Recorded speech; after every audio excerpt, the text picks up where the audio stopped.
মানুষ যদি জানতো এই যে শুধু ক্লিয়ার করে টয়লেট হওয়াটা কত বড় নিয়ামত আল্লাহ পাকের, তাহলেও সারা জীবন সেজদায় পড়ে থাকতো।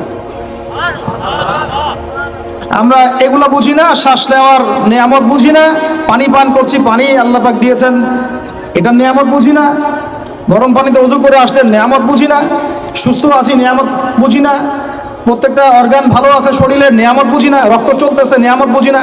আমরা আল্লাহ পাকের নিয়ামতই বুঝি না, শুকরিয়া আদায় করি না। আর ওই যে কালিমা লা ইলাহা ইল্লাল্লাহ আল্লাহ পাক পড়ার তৌফিক দিয়ে মুসলিম বানিয়েছেন, এটা তো মোটেই বুঝি না কত বড় নিয়ামত আল্লাহ দিয়েছেন আর কত ইহসান আল্লাহ করেছেন। এইটা জাস্ট আজকের লেকচার শুনে বুঝে বাসায় চলে যান, তাহলে ইনশাআল্লাহ আপনার একটা কৃতজ্ঞতাপূর্ণ হৃদয় সৃষ্টি হবে, এবং এই হৃদয়টা সৃষ্টি হলে পরেই আপনি আল্লাহর দিকে ফিরে আসবেন ইনশাআল্লাহ। তো যুবক ভাই, আপনি আমি যে এত পাপ করলাম সারা জীবনেও, তারপরেও যে আল্লাহ পাক আপনার উপর আমার উপর শাস্তি নাজিল করেন নাই, এই ঋণটা কি আপনি আমি শোধ করতে পারবো কিনা? বলেন, আমার সাথে কথা বলেন, পারবো আমরা? এই যে সারা জীবন সুদ খেয়ে যাচ্ছেন, আল্লাহ যে গজব এখনো দেন নাই, আপনি আমি কি এই ঋণটা শোধ করতে পারবো? এই যে মেয়েগুলো তোমরা যে পর্দা করতেছো না, বেহায়ের মতো বেপর্দায় ঘুরে বেড়াচ্ছ, এখন আল্লাহ পাক এখনো শাস্তি দেন নাই, শুকরিয়া আদায় করতে পারবে? এতদিন চলে গেল, শত শত রাকাত নামাজ বাকি আছে, রোজা বাকি আছে, হজ ফরজ হয়েছে হজ করেন না, যাকাত সেই কবে ফরজ হয়েছে যাকাত দেন না, আল্লাহর জন্য একটু দান সাদাকা করবো, একটু মসজিদ মাদ্রাসায় কন্ট্রিবিউট করবো, ইত্যাদি ইত্যাদি সমাজ কল্যাণমূলক কাজ করবো, করছি না। আল্লাহ যে এখন পর্যন্ত এইভাবে সুস্থ রেখেছেন, নিয়ামতের শুকরিয়া আদায় করতে পারবো আমরা? আল্লাহ পাক বলেছেন লা ইন শাকারতুম লা ইয়াজিদান্নাকুম, কৃতজ্ঞ হও নিয়ামত বাড়িয়ে দিব ইনশাআল্লাহ। কৃতজ্ঞতা একটা দোয়া আমার সাথে পড়েন, আলহামদুলিল্লাহ হামদান কাসীরান তাইয়িবান মুবারাকান ফি, আলহামদুলিল্লাহ কামা ইয়ানবাগি লিজালালি ওয়াজহিক ওয়া আযীমি সুলতানিক, আল্লাহুম্মা সাল্লি আলা মুহাম্মাদ ওয়া সাল্লাম। প্রিয় ভাইরা, অনেক রাত গভীর করবো না, মূল কথাগুলো এটুক। আল্লাহ রাব্বুল আলামিন আমাদের সবাইকে যেন মুসলিম পরিবারে জন্মগ্রহণ করতে পারার এই নিয়ামতের শুকরিয়া আদায় করার তৌফিক দান করেন। শুকরিয়া আদায় করবো কিভাবে ভাই? 5 ওয়াক্ত নামাজ দিয়ে শুরু করতে হবে। নামাজ নাই ইসলাম নাই, নামাজ নাই ইসলাম নাই। নামাজ না পড়ে 14 বার জানাজার নামাজ পড়ালেও সে ব্যক্তি জান্নাতে যেতে পারবে না। বেনামাজি ব্যক্তি, হাদিসের পরিভাষা তাকে কাফের বলা হচ্ছে। কি বলা হচ্ছে? তাহলে এখন কি করব? তওবা করে ফিরে এসে কাজা আদায় করার চেষ্টা করবো ইনশাআল্লাহ। এখন থেকে যেন কোনো নামাজ কাজা না হয় এবং ছুটে না যায়, আল্লাহ পাক যেন সেভাবে নামাজ পড়ার তৌফিক দান করেন। এবং নামাজ 4G 3G 5G হবে না, নামাজ ধীর স্থিরভাবে হবে, প্রত্যেকটা বিষয় উপলব্ধি করে সালাত আদায় করবো ইনশাআল্লাহ তাআলা। আর নামাজের মধ্যে আমরা যা পড়ি এর অর্থগুলো বোঝার চেষ্টা করবো ইনশাআল্লাহ। ঠিক আছে ভাই? নামাজ দিয়ে শুরু হবে, দেন তলাবুল ইলম, ইলম অর্জন করবেন। এই ইলম নিয়ে কথা বলে শেষ করে দেব। ইলম অর্জন করবেন কি না? ইলম অর্জন করা মুস্তাহাব না নফল না সুন্নাহ? নবী সাল্লাল্লাহু আলাইহি ওয়াসাল্লাম বলেছেন তলাবুল ইলমি ফরিদাতুন আলা কুল্লি মুসলিম, প্রত্যেক মুসলমানের উপরে দ্বীনের জ্ঞান অর্জন করাটা ভাই কি? ফরজ। তাহলে আমরা জ্ঞান অর্জন করবো তো ইনশাআল্লাহ। ডক্টর হতে বাধা নাই, ইঞ্জিনিয়ার হতে বাধা নাই, রাজনৈতিক নেতা হতেও কোনো বাধা নাই, অর্থনীতিবিদ হতে কোনো বাধা নাই, কিন্তু কোরআন সুন্নাহর শিক্ষা বিবর্জিত করে নয়। কোরআন সুন্নাহর শিক্ষাকে বুকে ধারণ করেই একদম ছোটবেলা থেকেই কোরআন শিখতে হবে। আল্লাহ পাক তৌফিক দান করুন। আর কোরআন শিখতে হবে মানে শুধু এটা নয় যে বিশুদ্ধ কোর্স হয়, এগুলো করেন। অ্যাটলিস্ট কোরআন বোঝার জন্য যতটুকু আরবি দরকার, যতটুকু ভাষা জ্ঞান দরকার, ব্যাকরণ দরকার, এইটুকু অর্জন করেন। আমি আপনাকে মুফতি মুহাদ্দিস হতে বলছি না। পারবেন কিনা ভাই? পারা যাবে তো ইনশাআল্লাহ। আল্লাহ পাক তৌফিক এনায়েত করুন, বলি আমিন। কোরআনের ভাষার ভিতরে ঢুকতে না পারলে ভাই আপনি কোরআনের স্বাদ অনুভব করতে পারবেন না, স্বাদ অনুভব করতে পারবেন না।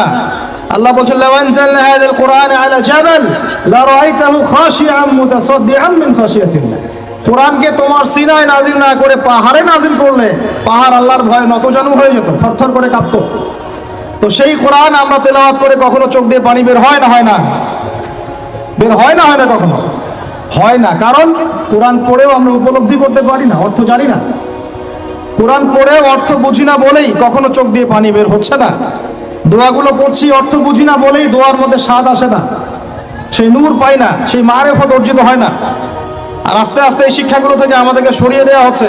ব্যক্তিগত উদ্যোগে হোক, যেভাবে হোক, আপনাকে কোরআন শিখতেই হবে। এই তাগাদা আপনার, এই ফিকির আপনার। ইনশাআল্লাহ ফিকির আপনি করেন, রাস্তা আল্লাহ দেখাবেন ইনশাআল্লাহ। আল্লাহ পাক তৌফিক দান করুন। এর পাশাপাশি আল্লাহ ওয়ালাদের সাথে থাকবো, সুন্নাহ ভিত্তিক জীবনযাপন করবো ইনশাআল্লাহ। রাজি আছি তো ইনশাআল্লাহ? সবার চেহারায় দাড়ি থাকবে তো ইনশাআল্লাহ? প্যান্ট টাকনুর উপরে উঠবে তো ইনশাআল্লাহ? আমরা হারাম সম্পর্কগুলো ত্যাগ করতে পারবো তো ইনশাআল্লাহ? হালাল সম্পর্কে থাকবো তো ইনশাআল্লাহ? হালাল রিজিক খাবো তো ইনশাআল্লাহ? সুদের কাছে যাব? জেনার কাছে যাব? ঘুষের কাছে যাব? আমরা দুর্নীতি করব? আমরা পিতামাতাকে অপমান করব?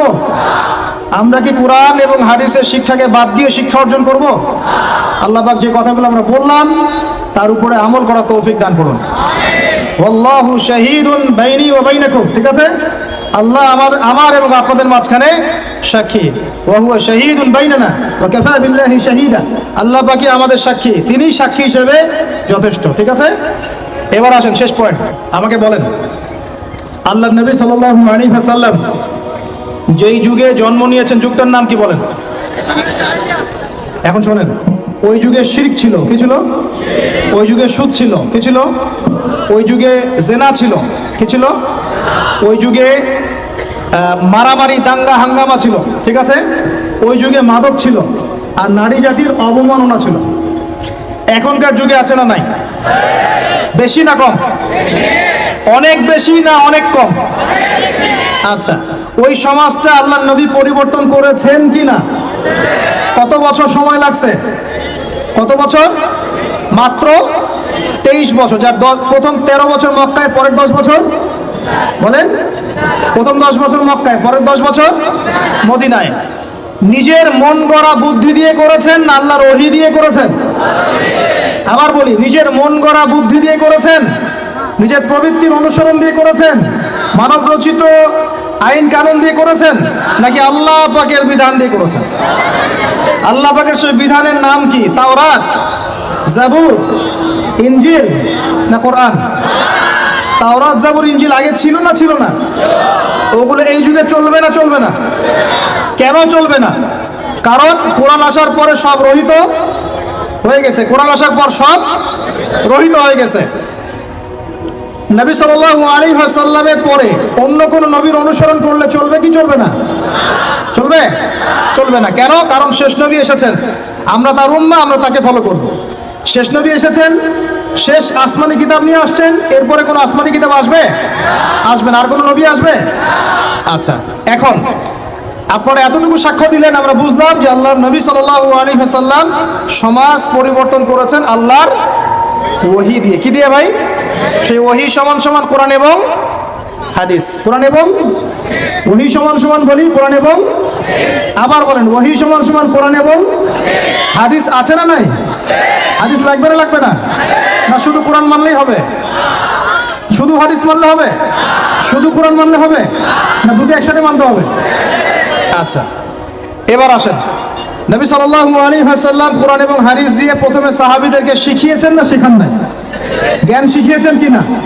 প্রথম ওহী কি বিষয়ে এসেছিল? নামাজ, যাকাত, পর্দা, জিহাদ, নাকি জ্ঞান শিক্ষা? প্রথম ওহী কোনটা? ইকরা বিসমি রাব্বিকাল্লাযী। তাহলে প্রথম ওহী কি কেন্দ্রিক? রাজনীতি কেন্দ্রিক, অর্থনীতি কেন্দ্রিক, না শিক্ষা কেন্দ্রিক? তাহলে প্রথম ওহী হচ্ছে শিক্ষা কেন্দ্রিক। ইকরা বিসমি রাব্বিকাল্লাযী খালাক। পড়ুন আপনার রবের নামে যিনি আপনাকে সৃষ্টি করেছেন। মানে পড়ুন আপনার রবের নামে যিনি আপনাকে। তার মানে শিক্ষা কাকে বলে? শিক্ষা তাকে বলে যা আমাকে রব চেনাবে। আবার বলেন, শিক্ষা কাকে বলে?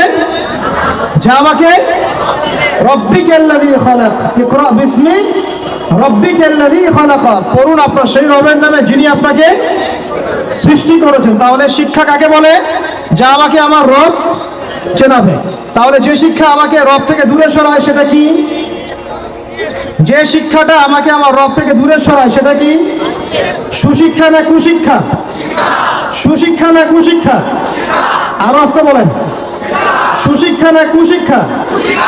যে শিক্ষা আমাদেরকে রব থেকে দূরে সরায় সেটা কি সুশিক্ষা না কুশিক্ষা? আর যে শিক্ষা আমাদেরকে রবের কাছাকাছি নিয়ে যায় সেটার নাম কি? সুশিক্ষা। নবী সাল্লাল্লাহু আলাইহি ওয়াসাল্লাম সমাজ পরিবর্তন করেছেন কোন শিক্ষা দিয়ে? সুশিক্ষা না কুশিক্ষা?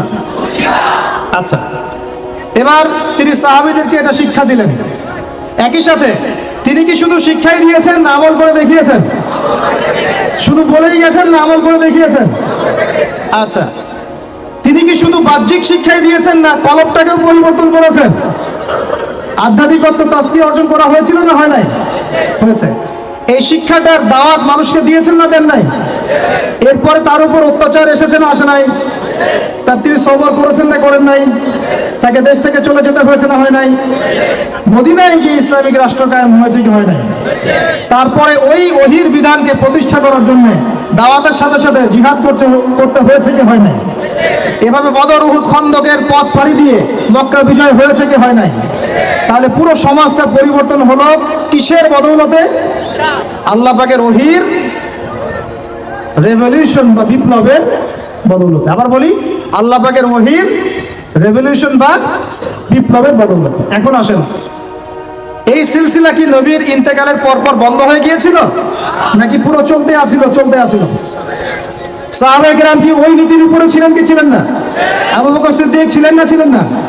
ওমর ইবনে খাত্তাব, উসমান বিন আফফান, আলী ইবনে আবি তালেব, তারা ওই নীতির উপর ছিলেন কি ছিলেন না? তারপরে চার ইমামের যুগে তারা ছিলেন না ছিলেন না? তারপরে ফুকাহায়ে কেরামের যুগে ছিলেন না ছিলেন না? মুহাদ্দিসিনে কেরাম তারা ছিলেন না ছিলেন না? এভাবে যুগের পর যুগ ইসলামী শিক্ষাকে বাদ দিয়ে মুসলিমরা সফল হয়েছে না ইসলামী শিক্ষা বুকে ধারণ করে সফল হয়েছে? আরো আসতে বলেন। ইসলামী শিক্ষাকে বুকে ধারণ করে যুগের পর যুগ আমরা সফল হয়েছিলাম না এটাকে বর্জন করে সফল হয়েছিলাম? এবার আসেন, এখনকার আধুনিক বিশ্বের যে কোনো সাবজেক্ট আমি চ্যালেঞ্জ করতেছি, chemistry, physics, astrophysics, philosophy, political affairs, অর্থনীতি, ম্যাথামেটিক্স, সায়েন্স অ্যান্ড টেকনোলজি, যে কোনো সাবজেক্টের গোড়ায় আপনি যাবেন, আপনি ওই সোনালী যুগের কোনো না কোনো মনীষীকে খুঁজে পাবেন। আপনি কথা বুঝতে পারলেন? এই বিশ্বের যে কোনো সাবজেক্ট কিসের প্রযুক্তির বড়াই করতেছেন? অ্যালগরিদম ছাড়া প্রযুক্তি অচল। আপনি ল্যাপটপ খুলতে পারবেন না, টাইপ করতে পারবেন না। যে বইটা ইসলামের এগেইনস্টে লিখেছেন ওই বইটা টাইপ করতে পারবেন না যদি অ্যালগরিদম না থাকে। আর সেই অ্যালগরিদম আবিষ্কার করেছেন একজন মুসলিম মনীষী। মেডিকেল সায়েন্সে যাবেন, মেডিকেল সায়েন্সের যত থিওরি আছে ইবনে সিনার বইয়ের উপর দাঁড়িয়ে আছে। কার বইয়ের উপরে? এই যে আপনি ফিলোসফিক্যাল থটসের কথা বলেন, দার্শনিক মতবাদগুলোর কথা বলেন, আপনি ইমাম গাজ্জালির বাইরে যেতে পারবেন না। আমি ইবনে রুশদের বাইরে যেতে পারবো না। আপনি অ্যাস্ট্রোফিজিক্সের কথা বলেন, কেমিস্ট্রির কথা বলেন, জাবির ইবনে হাইয়ান ছাড়া কেমিস্ট্রি অচল। তোমরা এগুলো জানো না? জীববিজ্ঞান এরা পারবে? জীববিজ্ঞান কি ইবনে সিনার থিওরির বাইরে যেতে পারবে? ম্যাথামেটিক্স ওমর খৈয়ামের বাইরে যেতে পারবে? আল খাওয়ারিজমির বাইরে যেতে পারবে? ইবনে রুশদের বাইরে যেতে পারবে? এরকম বহু নাম বলতে থাকলে সারা রাত যাবে, আমার কাছে নোট করা আছে। এমন কোন সাবজেক্ট নাই। এখনকার বিশ্বের চলমান শিক্ষানীতি নিয়ে এত কথা বলছেন, শিক্ষানীতি এইটা ওইটা, ইসলাম, সেকুলারিজম, ডেমোক্রেসি ইত্যাদি, কোন সাবজেক্ট আপনি এই বিশ্বে চালাতে পারবেন না যে সাবজেক্টের গোড়ায় কোনো না কোনো মুসলিম মনীষীকে খুঁজে পাবেন। বিশ্বকে আমরা করে দিলাম, বিশ্বকে কারা করে দিল? এইভাবে 1-2 বছর নয়, প্রায় 1200 বছর। কত বছর? প্রায় 1200 বছর এই পুরো বিশ্বটাকে আমরা শাসন করেছি। শুধু শিক্ষানীতি নয়, আমরা অর্থনীতি শাসন করেছি, আমরা পলিটিক্যাল অ্যাফেয়ার শাসন করেছি, রাজনীতি শাসন করেছি। ওরা আমাদের জমিতে থাকতো, ট্যাক্স দিয়ে, কর দিয়ে থাকতো। ওরা ইহুদি খ্রিস্টানরা আমাদের জমিতে থাকতো ট্যাক্স দিয়ে, কর দিয়ে। আর আজকে আমাদের ওদের কাছে লোন চাইতে হয়, ওরা শর্ত আরোপ করে। কোথায় আসছে আমরা চিন্তা করছেন? ইতিহাস সেই কবে ভুলে গেছে। শিক্ষার আপনি যে সেক্টরে যাবেন, আপনি গিয়ে দেখবেন সেখানে কোনো মুসলিম মনীষীর অবদান আছে। আপনি আল খাওয়ারিজমি বাদ দিয়ে, ইবনে রুশদকে বাদ দিয়ে, ইমাম গাজ্জালিকে বাদ দিয়ে, জাবির ইবনে হাইয়ানকে বাদ দিয়ে, ইবনে সিনাকে বাদ দিয়ে, এনাদেরকে বাদ দিয়ে আপনি সাহিত্য খুঁজে পাবেন না, আপনি দর্শন খুঁজে পাবেন না। আপনি ম্যাথামেটিক্স খুঁজে পাবেন না, কেমিস্ট্রি, ফিজিক্স, সায়েন্স খুঁজে পাবেন না। এখন আমাকে বলেন, ওই সময়কার এই মনীষীরা কি ইসলামী শিক্ষাটাকে বাদ দিয়ে শুধুমাত্র বৈষয়িক শিক্ষায় শিক্ষিত ছিলেন? না, ইসলামী শিক্ষার সাথে বৈষয়িক শিক্ষা দুটোই শিখেছেন। কোনটা বলেন, কথা বলেন। একটা শিখেছেন না দুটোই শিখেছেন? এখন এই সিলসিলা চলতে চলতে চলতে এই 1914 সাল থেকে নতুন একটা নিউ ওয়ার্ল্ড অর্ডার শুরু হলো। শব্দটা কি বললাম? New world order. New world order আসলে 1914 থেকে না, আমি ভুল বলেছি, এটা ফরাসি বিপ্লব থেকেই শুরু হয়েছে। আর ফরাসি বিপ্লব হয়েছে 1789 না, 1789। এই যে 221 বছরের মতো এই সময়টুকুতেই নতুন একটা ওয়ার্ল্ড অর্ডার এসেছে। এই করতে করতে করতে শিক্ষা এখন দুই ভাগে ভাগ হয়ে গেছে। কয় ভাগে ভাই? একটা জেনারেল স্কুল অফ থট বা সেকুলার স্কুল অফ থট, একটা হলো ইসলামিক স্কুল অফ থট। আমার সাথে বলেন, একটা সেকুলার স্কুল অফ থট, একটা Islamic school of thought. Secular school of থটটা এমনভাবে সাজানো হচ্ছে, শুরুতে বলেছি 20 বছর পড়বেন 20টা সূরা মুখস্থ করতে পারবেন না। সোজা কথা, এই শিক্ষার মূল উদ্দেশ্য দুনিয়া, দুনিয়া এবং দুনিয়া। দুনিয়া শিক্ষার দরকার নাই তা বলছি না, বলছি এই শিক্ষাটা ইসলামকে কাট অফ করে, বিবর্জিত করে শুধু দুনিয়ার দিকে ফোকাস করছে। আর পক্ষান্তরে আরেকটা শিক্ষা যেটা ইসলামিক, এখানে মাশাআল্লাহ আমরা কোরআন হাদিস শিখছি বটে, তবে বর্তমান অর্থনীতি, বর্তমান রাজনীতি, বর্তমান ওয়ার্ল্ড অ্যাফেয়ার্স, বর্তমান জিওপলিটিক্স, বর্তমান দর্শন, এই জিনিসগুলোর ল্যাকিংস আছে। কোনো কোনো সময় দেখা যায় একজন ইমাম সাহেব নামাজ পড়াতে পারেন কিন্তু অর্থনীতি বোঝেন না। একজন বক্তা, দায়ী, আলেম মানুষ, তিনি মাশাআল্লাহ বয়ান করেন, কোরআন সুন্নাহ দিয়ে ওয়াজ করতে পারেন, কিন্তু তিনি ইংরেজি বোঝেন না, সায়েন্স বোঝেন না, ইকোনমি বোঝেন না, ওয়ার্ল্ড অ্যাফেয়ার্স বোঝেন না। কেন এরকম হলো? কারণ এই সিলেবাসের মধ্যে এই জেনারেল সাবজেক্টগুলোর ঘাটতি ছিল। বুঝতে পারতেছি আমি কি? বুঝতে পারতেছেন? আবার এই যে একজন ব্যক্তি মাশাআল্লাহ এমবিবিএস ডক্টর, তিনি ইমামতি করতে পারছেন না কেন? এমবিবিএস ডক্টর ইমামতি করতে পারছেন না কেন? তার কেরাত শুদ্ধ না কেন? কারণ তিনি তার পুরো স্টুডেন্ট লাইফে অনেক কিছু শিখেছেন, বাট কোরআন শেখেন নাই। বুঝতে পারছি? দুইটা দৌড়াচ্ছে দুই দিকে। কোন দিকে? দুইটা দুই দিকে। এই হলো আমাদের বর্তমান শিক্ষা সংকট। এটাকে আমি বলি শিক্ষার মেরুকরণ। শিক্ষার মেরুকরণ মানে দুই মেরুতে দৌড়াচ্ছে দুইটা। উচিত ছিল বিগত 100 বছর থেকেই এই দুটাকে সমন্বয় করা, তাহলে আজকে এই টিকটক জেনারেশন দেখতে হতো না, বেয়াদব প্রজন্ম দেখতে হতো না, এই মাদকদ্রব্য সেবনকারী জেনাকার প্রজন্ম দেখতে হতো না। তারা হালাল হারাম বুঝতো, নীতি নৈতিকতা বুঝতো, শেকড় চিনতো। তাদেরকে ওমর ইবনে খাত্তাবের নাম জানাতে হতো না, খালিদ বিন ওয়ালিদকে চেনাতে হতো না, বিন কাসিম আর তারেক বিন জিয়াদের নাম শোনাতে হতো না। সমস্যাটা বুঝতে পারছেন ভাই? কোন জায়গায় সমন্বয় হয় নাই? কি হয় নাই? সমন্বয় যারা করার চেষ্টা করেছেন সেটা আমি প্রশংসার দাবি রাখে তারা অবশ্যই, কিন্তু এটাও বিশ্বের চ্যালেঞ্জ মোকাবেলার জন্য যথেষ্ট হয় নাই। তো কথাগুলো অনেক বড় স্কেলের, এগুলো বাস্তবায়ন করা অনেক বড় ব্যাপার, অনেক কঠিন, রাস্তা অনেক জটিল, কিন্তু এই কাজটা আমরা সবাই মিলে করবো ইনশাআল্লাহ। আল্লাহর কসম করে বলতেছি, এই কাজ যদি আমরা আগামী 20 থেকে 30 বছরে করতে ব্যর্থ হই, আরো 20 বছর পর আপনি এমন একটা প্রজন্ম পাবেন শুদ্ধ করে সালামটাও দিতে পারবে না। দেখে নিয়েন আপনি, শুদ্ধ করে সালাম তো দিতে পারবেই না, আল্লাহ পাকের কালিমা লা ইলাহা ইল্লাল্লাহ ঠিকমতো উচ্চারণ করতে পারবে কিনা সন্দেহ আছে। নামাজটাকে সে অপশনাল মনে করবে। রমজান মাসে বাইরে সিগারেট টান দিয়ে বেরোবে, ও যে আর কি করতে পারে, দেখবে যে পশু হয়ে গেছে, বালহুম আদল, বরং তার চেয়ে নিকৃষ্ট হয়ে যাবে, যদি না আমরা এই শিক্ষাটাকে সমন্বয় করতে পারি। এখন সমন্বয়ের পথ ও পদ্ধতি কয়টা? আমার ক্ষুদ্র গবেষণায় 3টা। কয়টা ভাই? আচ্ছা, এটাই শেষ কথা। পথ ও পদ্ধতি খুব কম। কেন কম? কারণ আমাদের কাছে কোনো শক্তি নাই। এখানে বসে অনেক কথা বললাম, অনেক কিছু বোঝানোর চেষ্টা করলাম, এই পর্যন্তই। আমার হাতে কোনো ক্ষমতা নেই, এবং আমার মতো হাজার হাজার আবুদ আদনান বা আপনার মিজানুর রহমান আজহারি, হ্যাঁ, আরো যারা বড় বড় স্কলার আছেন, কেউই কিছু করতে পারবেন না। কেন? কারণ আমাদের হাতে কোনো পলিটিক্যাল পাওয়ার নেই, আমাদের হাতে কোনো সোশ্যাল পাওয়ার নাই, আমাদের হাতে কোনো আপনার কি বলে শাসন ক্ষমতা আমাদের হাতে নাই। কে করতে পারবেন? যিনি একজন সৎ নেতা, যিনি একজন সৎ নেতা, যোগ্য নেতা, যাকে আল্লাহ দিনের বুঝ দিয়েছেন, যার কোরআন সুন্নাহর জ্ঞান আছে, দিনের বুঝ আছে, সমকালীন প্রেক্ষাপট সম্পর্কে সচেতন, তিনিই করতে পারবেন ইনশাআল্লাহ। আমরা দোয়া করে আল্লাহ পাক যেন এমন মানুষ উপর থেকে নিয়ে আসে, বলেন আমিন। আল্লাহ পাক এমন মানুষ উপর থেকে নিয়ে আসে, এরকম যোগ্য মানুষদেরকে আল্লাহ পাক উপরে নিয়ে যান। কেন পারবেন? উপর থেকে ঢেলে একটা শিক্ষানীতি চালু করতে পারবেন, তিনি মানুষকে ফোর্স করতে পারবেন এই শিক্ষানীতির উপর আমার জাতি চলবে, যেখানে জেনারেল শিক্ষা, ইসলামিক শিক্ষার একটা সর্বোচ্চ সমন্বয় থাকবে। এরকম কোন নেতা আসলে পরে প্রত্যেকটা স্কুলে, প্রত্যেকটা কলেজে, প্রত্যেকটা বিশ্ববিদ্যালয়ে ইনশাআল্লাহ দেখবেন ইসলামিক শিক্ষা ঢুকে গেছে ইনশাআল্লাহ। একই সাথে প্রত্যেক মাদ্রাসায় বর্তমান যুগোপযোগী জ্ঞানগুলো ঢুকে যাবে ইনশাআল্লাহ। তিনি পারবেন সবাইকে এক টেবিলে বসাতে। এটা আমার আপনার সাধ্যের মধ্যে নাই, কিন্তু আপনাকে পথ দেখাতে পারবো। কি দেখাতে পারবো? তো বলতে পারবো যে কিভাবে হলে সম্ভব হতো। এটা একটা বিশাল জিনিস। এই জায়গা থেকে যদি শক্তি না আসে ইসলাম মুসলিমদের, নিচু লেভেলে আপনি যত কাজই করেন এটা সাস্টেন করবে না। এটা একটা পথ। যদি আমাদের উপরে এমন কোন নেতৃত্ব আসে যারা প্রত্যেকটা শিক্ষা ব্যবস্থাকে ঢেলে সাজাতে পারবে, ইনশাআল্লাহ জাতিকে বাঁচানো সম্ভব, এখনো সম্ভব, আযাব আসার আগেই বাঁচানো সম্ভব।